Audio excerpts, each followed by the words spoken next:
الله الرحمن الرحيم الحمد لله رب العالمين اتيني ñaari abla nan ko jogodi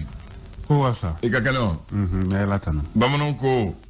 kul kelenga mogo ko be hamna ke kelen anga batige en kanya ko ma parce que na frida avec gele be ma e be kulu wora ne be kulu ngona na banga ne ke kila mai ne amani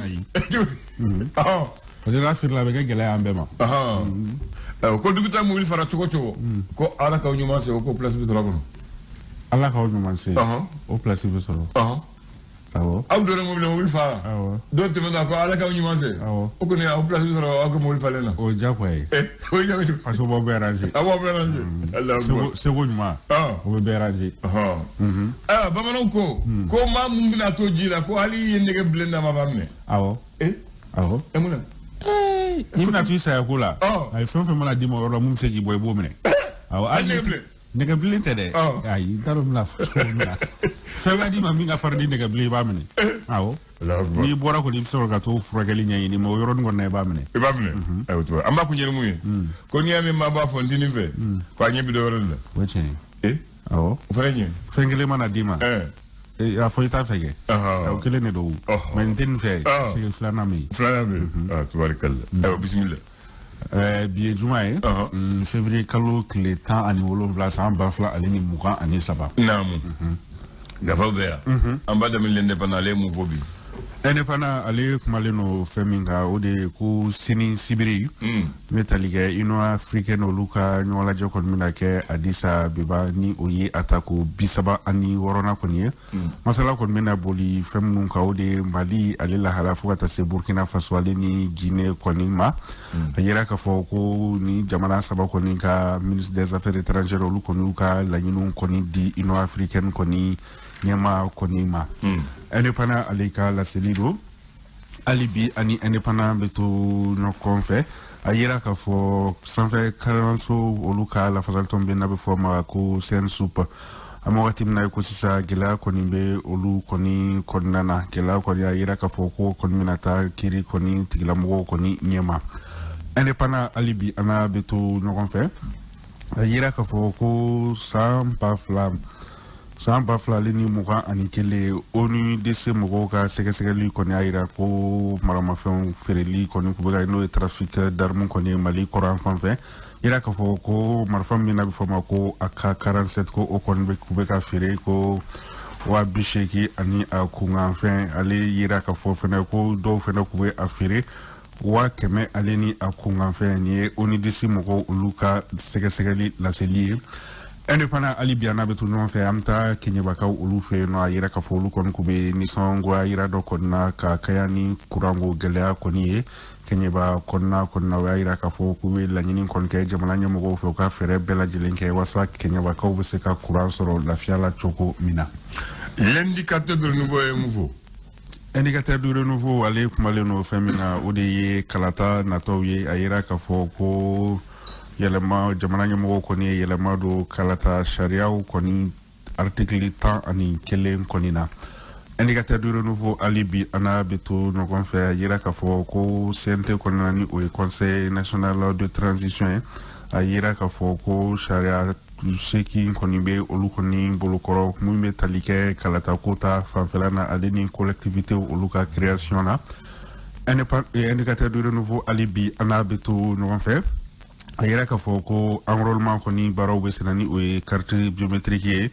ko gelaw koni be akonna na ngati na ecosystem ko okoni asoro ko fa sai ka asoro ko sul ka bobe ala ale ni sul ka bobo fenekela ko metalike jama koni kacha na sira yoro ro ko fo ko akoni limiti koni sira indicateur de nouveau alibiana beto no fait ayira ka fo ko ni kenaso konna ni olu hôpitalu e krengrena la point alini Gabriel Touré koni ko luka barabla koni mi ko CNS alini ASPS olu kona ira ka fo ko olu koni nyinte barabla ko folina ko wa ko rute uire don a barabla fenela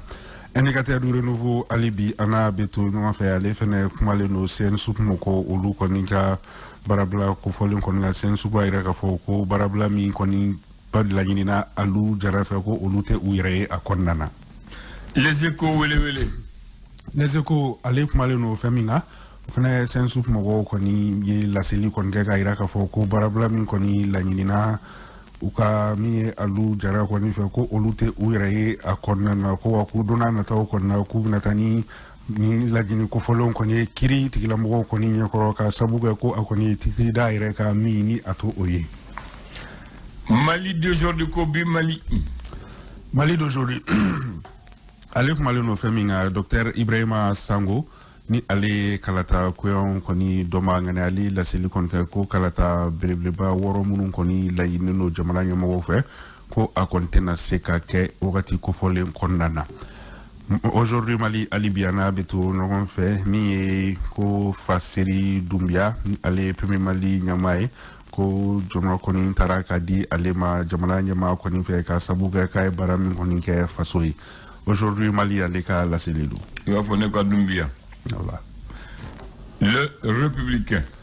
Républicain ale kumalen no fɛn min kan ko kiɲɛbakaw olu fɛ kunungo nisɔngɔ yira dɔ kɔni kɛra sifu kɔni fɛ laɲini ko tɛ dɔwɛrɛ wasa kurango kɔni bɛ se ka sabati kiɲɛba mara kɔni na cogo min na. Républicain ale ka laseli do hali bi ani républicain bɛ to ɲɔgɔn fɛ nin ye dugukolo mankan kɔni ye dugu fila kɔni ni ɲɔgɔn cɛ min ye Bagila ale ni Tumakoro a yira k'a fɔ Bagila ko olu kɔni bɔra ka laseli kɔni kɛ. An b'a kuncɛ ka dafa ka dalakɛ ɲɛ le Sphinx. Sphinx ale kumalen no fɛn min kan o de ye ko boisson énergisantes ni alcool yɛrɛ bɛ u la ko indien opérateurs kɔni concernen do ni affaire la ko nka ko Mali ɲɛmaa dɔw kɔni fɛnɛ nɔ bɛ a la. Sphinx ale ka laseli do hali bi ani Sphinx bɛ turu ɲɔgɔn fɛ Burkina Faso min ye famille Thomas Sankara ale ka famille kɔni olu kɔni bɛ ka laɲini kɔni kɛ capitaine Ibrahim Traoré fɛ ni ale ye Burkina cɛmancɛ fanga ɲɛmɔgɔ kɔni ye walasa u bɛ se ka grâce kɔni sɔrɔ cogo min na. Hali bi ani Sphinx bɛ to ɲɔgɔn fɛ a yira k'a fɔ ɲɛnaminifɛnw olu kɛlɛli hukumu kɔnɔna la laseli kɔni kun kɛra ko shisha min ale ka dabila kalo 6 kɔni kun dira walasa ka sensibilisation kɔni kɛ ale ni produit minnu b'o bolo bɛ se ka o feere cogo min na ko o kɔni kalo 6 tɛmɛnen ye ko fanga tigilamɔgɔw kɔni wulila ka u jɔyɔrɔ kɔni n'a ka minɛni daminɛ. Etienne Ɲare. Abila Anan. Ko dɔn tɛ wele dɔn na. O tiɲɛ. Ko fanga kan ka kɛ fanga ye. Ko ni fama ko ku ni ko bananku. I t'a jimi yɔrɔ wɛrɛ dɛ. Sinon o b'i ku kari. Ni faso la Mali la. Ka taa Moribo waati la fo Musa bɛna bin waati min na. An ka jogo tun ka ɲi ni sisan ta ye. An ka kɛta tun bɛ jateminɛ. Baara yɔrɔ fila tun bɛ yen. Depuis o baara fila ɲɔngirila dɔrɔn an kɛra dɔnbaga fili de. O ye jumɛn ye? A fɔlɔ ko service d'hygiène. An b'a fɔ labarikɛlaw. Labarikɛlaw. Bakisi dɔ ko bamanankan n t'a dɔn u y'o sɔrɔ min. Mun de tun bɛ kɛ? Olu de tun bɛ yaala kin kɔnɔ, kare kɔnɔ, sigida so cɛ, ni ji nɔgɔ bɛ yen, ni nɔgɔ bɛ mun cayara ka mɔgɔw tɔɔrɔ, u b'i wele. U b'i wele jagoya. I b'i ka nɔgɔ ci, i ka ji nɔgɔ, i b'a fura, u bɛ contravention d'i ma, ka kangarida da kɛ, n'i y'a sigila, u b'i minɛ ka taa i datugu. Sisan, o tɛ kɛ. Sisan mɔgɔ nɔgɔlen yɛrɛ ye faamaw de o. Olu de nɔgɔlen don parce que olu ka mobili ko ji ni fleur sɔnji olu de bɛ jigin ka taa sigi mɔgɔw ka da la parce que olu ka yɔrɔ pavelen don o aménagelen don ka ɲɛ. O tɛ fɔlɔ yan. A filanan ka bagan to a yɛrɛ ma bɛnja la yɔrɔ mun ka d'a ye circulation na soboli cɛw cɛ la n'u y'o ye u b'o minɛ o fana bɛ taa n'a ye fourrière la. N'a ye dɔgɔkun kelen kɛ ni maa ma n'a nɔfɛ ni bagan mun tɛ dun an fɛ don u b'o kantigɛ u bɛ taa n'a ye zoo la. Taa di waraw ma. Voilà. Ni bagan dɔ mun bɛ dun u b'a kantigɛ u bɛ taa n'a ye kasobonbɔ la ka d'u ma. Olu ye fɛti k'a kan. O fɛti k'a kan. O fana dabilalen don sisan. Bagan bɛ yɔrɔ bɛɛ. Nin bɛɛ faama kelenw de ta ye. Nin bɛɛ faama. A minɛ kɛ. N'i m'a mɛn colonel dɔ bɛ weleli k'an fɛ ou général dɔ bɛ weleli k'an fɛ a bɛ bila. Olu de ta don. A bɛ si jɔ fana juma ka misi yɛrɛ sa ko k'a bila duguba kɔnɔ ta ka yala. A sabanan mun tun ka di brigade de mers fini dɔn cogo bɛ n'i y'o dɔn dɔrɔn u b'i minɛ. E kamalen e ni sunkuru aw bɛ kari la aw bɛ yala aw bɛ ɲɔgɔn sumusumu bɔ minɛ. ni sisan film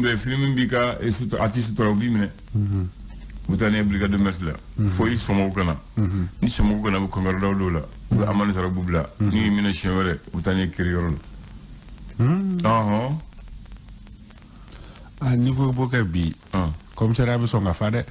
yayi yere songa do labla kala wala tellement be fa abifa awo aba wonti be kayo ni ko boka bi ya ay no yorobe fa yere be do labla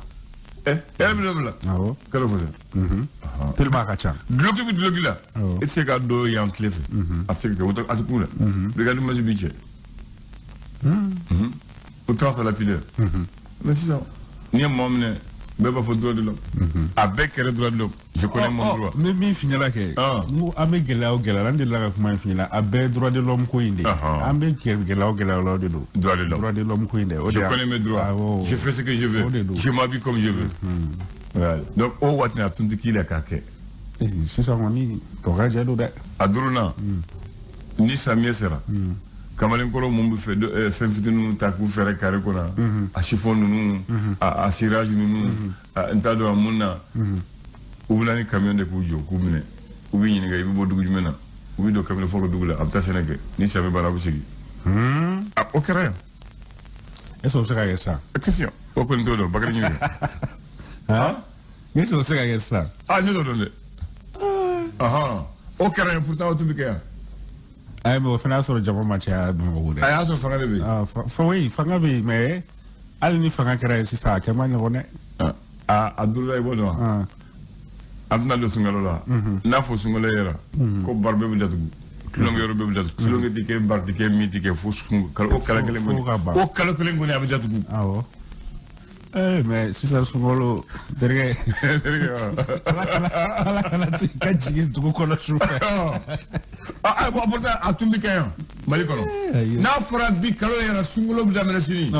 barda tugulando abita ko jela jabuya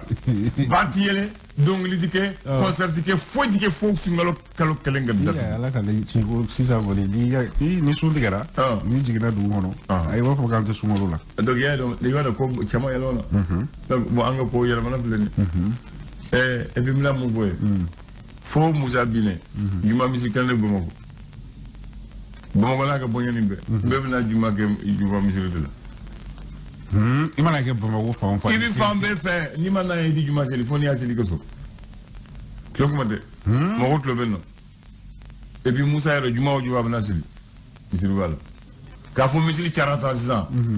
a sugu be sa otunde et bien mba defani muye ka to musa ka to fangana silame nyubela ibi bolo mine wo ibi sende mine wo ibi kunne mine wo ibi fo mine wo ni ko islam abu kuli kalendla amipi ni islam ko ni bo kulu la ni kulu ya mu fo ibo ta dabada mo kulu nchali ni na ni dine kuma chali fene yo kulu no da ka nga fere de ginala non mais il va bureau fitin de Tumbu pour le bureau des oulémas au ministère de l'administration territoriale mais c'est ça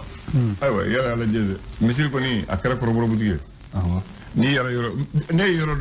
yoro do so dibaya wallahi misri fla ko le buche trop mate ya zo andara islam wuzila misri fla ko le buche madel ko yeni yante bamako te aya ala ka sawu ni ma ala ka sawu ni aywa façon fleur bi de donc si oba ko mu ne kara wa anga nyini nga sigi ko doni dro anga sigi na ko doni dro mbale je foy ko chama ya fen chama yela man ko o tsege se ma vo akuma kacha aywa kambe merci